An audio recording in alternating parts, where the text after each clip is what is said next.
أعوذ بالله من الشيطان الرجيم بسم الله الرحمن الرحيم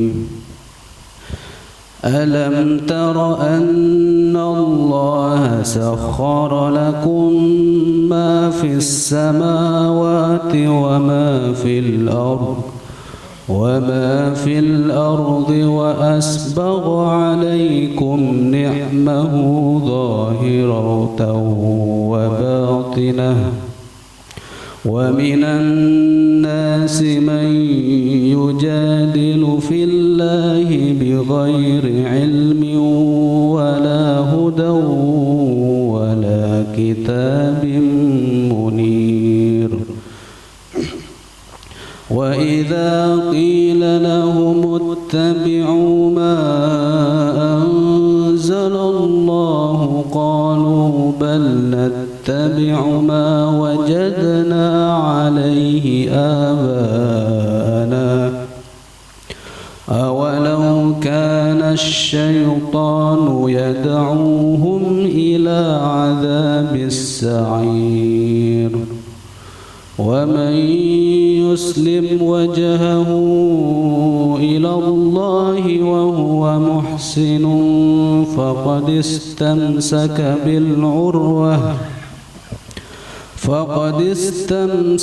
بالعروة الوثقى وإلى الله عاقبة الأمور صدق الله العظيم.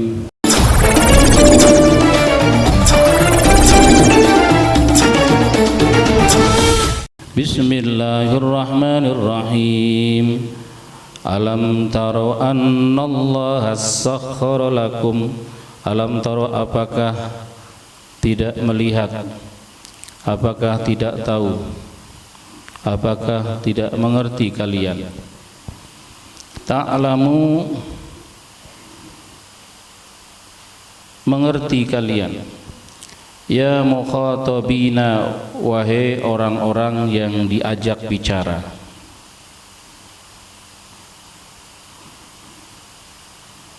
Maksudnya alam tar, apakah enggak hideng, apakah enggak sadar, apakah enggak ngelihat, apakah enggak nyaksikan, apakah enggak ngerti, apakah enggak tahu, apakah enggak mikir. Annallaha, sesungguhnya Allah, sakhkhara, telah menundukkan atau mengendalikan, lakum, terhadap kalian, ma, apa-apa, fis samawati, yang di langit, minasyamsi, dari matahari, wal qamari, dan dari bulan, wan nujumi, dan dari bintang-bintang, liyang tafi'u, agar supaya mereka mengambil manfaat, biha, dengannya apa-apa yang di langit, dari matahari, bulan, bintang. Bayangkan kalau Allah tidak mengendalikan, tidak menundukkan matahari, bisa liar. Matahari liar, berbahaya. Tiba-tiba terbit dari barat, tiba-tiba terbit dari kutub utara. Ini kan berbahaya. Atau tiba-tiba jarak antara bumi dengan matahari dekat, matahari mendekat. Kan beberapa bulan, ada bulan yang dimana matahari sangat dekat dengan bulan. Itu sudah lumayan cukup panasnya. Bayangkan kalau matahari ini liar, tidak dikendalikan, tidak ditundukkan, semau-maunya matahari ini, kayak apa coba? Maka bersyukur bahwa Allah ciptakan matahari, kemudian matahari dikendalikan oleh Allah Subhanahu wa ta'ala. Dulu ada seorang nabi Nabi Yusha bin Nun yang sering saya sampaikan. Yusha bin Nun ini santrinya Nabi Musa yang tidak begitu alim ya, tidak begitu alim Taurat. Yang alim-alim itu seperti Ba'lam bin Bauro, kemudian dia mendoakan, akhirnya ujungnya dia su'ul khotimah karena mendoakan jelek kepada Nabi Musa. Dia punya pengikut banyak karena memang alim Taurat. Kemudian lama-lama dia nggak senang sama Nabi Musa, dan kemudian dia membaca Taurat untuk menjatuhkan, membinasakan Nabi Musa. Tapi Allah laknat, lidahnya itu memanjang, lidahnya manjang. Begitu baca Taurat untuk mendoakan jelek Nabi Musa, memanjang sampai gengser ke tanah. Kita lidah kelebihan 2 cm aja agak susah ya, buat makan, buat ini sering kegigit. Makanya kita beruntung lidahnya enggak sedang lah ya, sedang. Enggak ada kan lidahnya yang menjulur sampai lebih 3 cm, enggak ada kan? Susah, setiap hari harus ngelipet.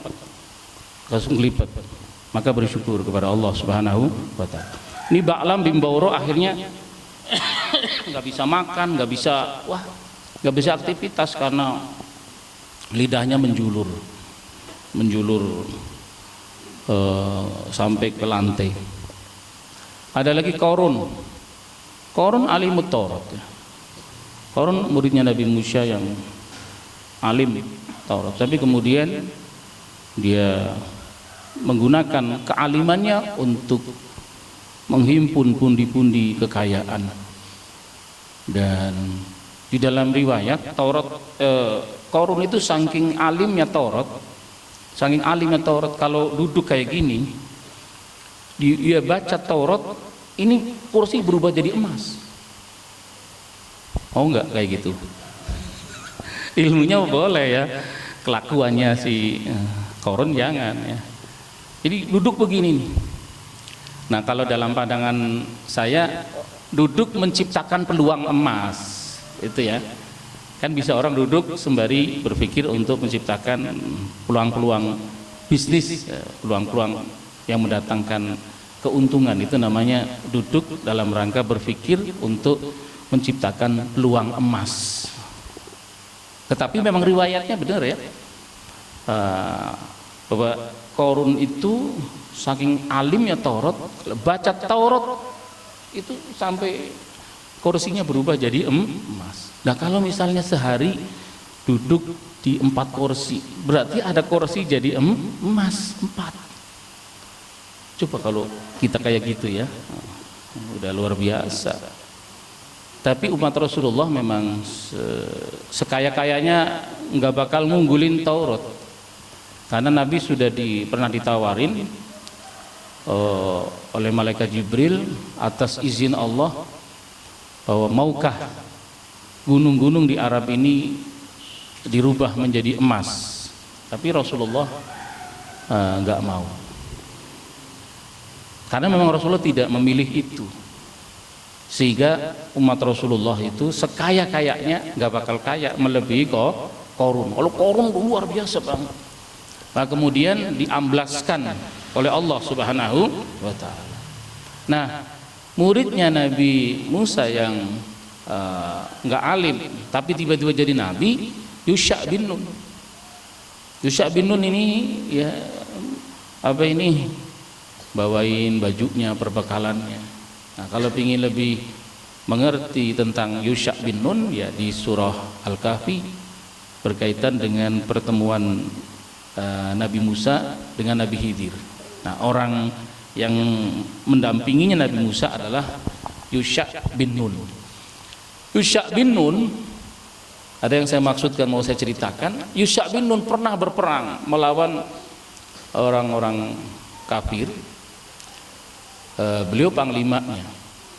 Dan di era dulu zaman Bani Israel, peperangan itu antara pasukan beriman dan kafir, asal tenggelam matahari itu break, gencatan senjata, istirahat. Mau nggak ada tanggung-tanggung pokoknya, mau menang mau kalah, pokoknya kalau sudah matahari tenggelam semua turun senjata, kemudian kembali ke tempat peristirahatannya, ngaso ya untuk istirahat. Dan tidak boleh, itu sudah tradisi ya, tradisi dan berlaku di zaman dulu. Tapi Yusha bin Nun itu berapa detik menit akan memenangkan pertempuran, sementara matahari terus berjalan mau tenggelam. Kalau kemudian matahari tenggelam nggak jadi menang, betul tidak?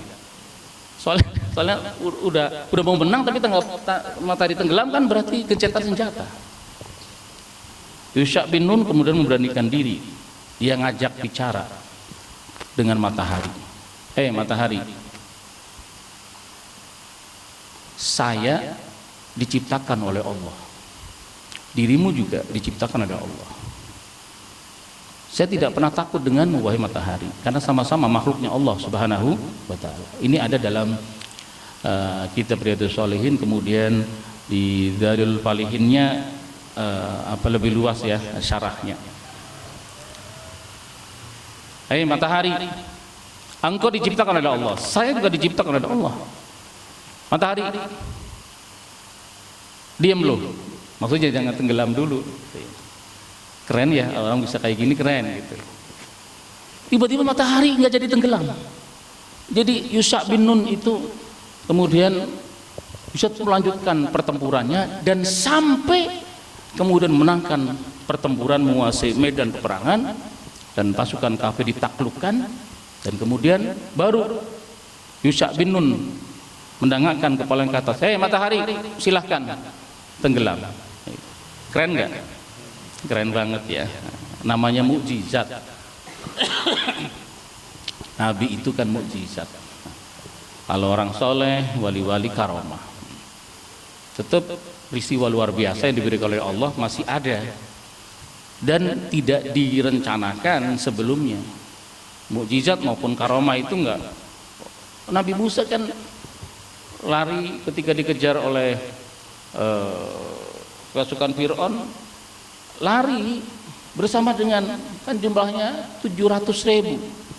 Jumlah 700.000 kalau demo lumayan loh ya, pasti flyover Telengsi macet total ya enggak? Berarti cukup lumayan. Kenapa Nabi Musa itu enggak ngadepin saja? Tidak selamanya kita harus berhadapan ya, tidak selamanya kita harus berhadapan. Ada kalanya kita boleh kemudian melangkah mundur, menjaga kemaslahatan yang lebih baik. Jangan memaksakan diri dalam situasi kondisi tertentu. Cerdas-cerdaslah kita, piawi-piawinya lah kita ketika menghadapi situasi atau apa sajalah. Nabi Musa membawa pasukannya, membawa pengikutnya. Kalau jumlah pasukannya itu, jumlah pasukan Fir'aun kan udah 1 juta lebih ya. Di garda depan itu 1 jutaan, di garda belakang itu ada 300-an ya, 300 ribuan. Ada kok di Tafsir Jalalain, ada yang sudah kelewat ya. Nah, emang Nabi Musa sudah punya rencana, kita bawa nanti pengikutku, kemudian begitu di pantai akan saya pukulkan ini, tongkat untuk membelah lautan.